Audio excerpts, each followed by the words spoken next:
ألهاكم التكاثر حتى زرتم المقابر كلا سوف تعلمون ثم كلا سوف تعلمون كلا لو تعلمون علم اليقين لترون الجحيم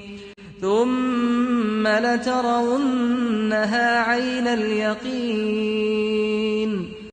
ثم لتسألن يومئذ عن النعيم